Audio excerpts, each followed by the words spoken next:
have been laid out, for example, in the president's pillars of privacy program.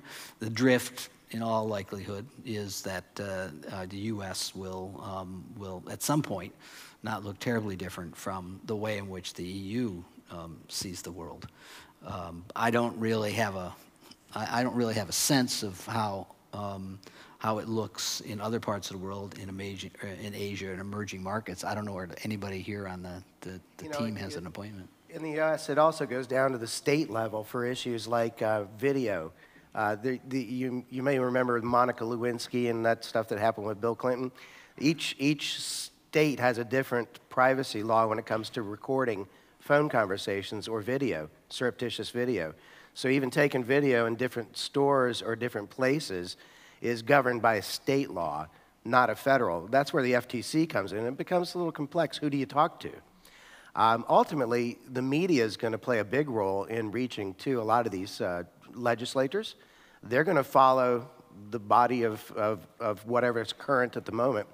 And like I mentioned earlier, there were some wrecks along the way. There's a couple famous stories about the father finding out his daughter was pregnant because he was shopping at Target with her phone. And she got the messages to all these maternity things as he's walking around the store. So some of this can cause wrecks.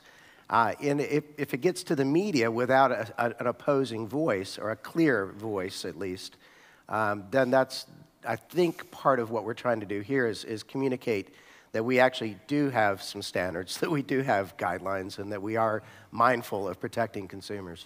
And is anybody from Esomar liaising with China in terms of impacting on their own regulations?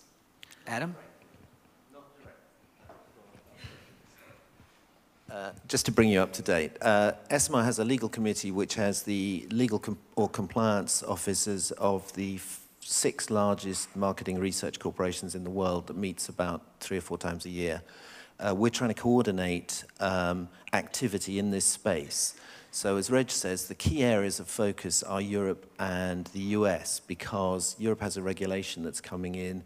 The FTC is working with all sorts of bodies on online measurement. So those 2 areas are being quite closely coordinated, but they're way, way behind the technology development. We will be having a conference in Asia Pacific where we will be talking about these issues, but I have to say that we do not have any direct plans to talk in China specifically. I don't know if that doesn't really answer your question, but